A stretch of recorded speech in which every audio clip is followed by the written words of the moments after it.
عرفان ارائی ہمارے ساتھ موجود ہیں۔ عرفان بتائیے گا حیدرآباد کی کیا صورتحال ہے؟ جی، حیدرآباد میں آج محرم الحرام کا جو دن ہے وہ امن و امان کے ساتھ گزر گیا۔ پولیس کی جانب سے سیکیورٹی کے انتہائی سخت اقدامات کیے گئے تھے۔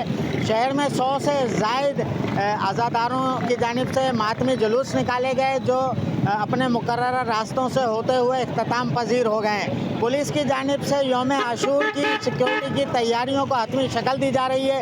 اگر عمران آپ کو دکھائیں، موجود ہوں قدم گاہ مولا علی پر، یہاں سے یوم عاشور کا مرکزی جلوس برآمد ہوگا۔ پولیس نے یہاں ابھی سے سیکیورٹی پلان کے تحت تمام انتظامات شروع کر دیے ہیں اور جلوس کا جو روٹ ہے اس کو سیل کیا جا رہا ہے۔ تمام راستوں کو چیک کیا جا رہا ہے، دکانوں کو چیک کیا جا رہا ہے۔ اس روٹ کو سیل کرنے کے بعد وہ تمام انجمنیں جو کہ سبیل لگا رہی ہیں یا کیمپس لگائے جا رہے ہیں عزاداروں کی امداد کے لیے، ان کو حتمی شکل دی جا رہی ہے۔ سیکیورٹی پلان کو فائنل کیا جا رہا ہے۔ پولیس جو ہے صبح یوم عاشور کے مرکزی جلوس کے لیے اب تمام چیزوں کو حتمی شکل دے رہی ہے۔ جی، سبسکرائب کریں اور بیل دبائیں تاکہ کوئی خبر رہ نہ جائے۔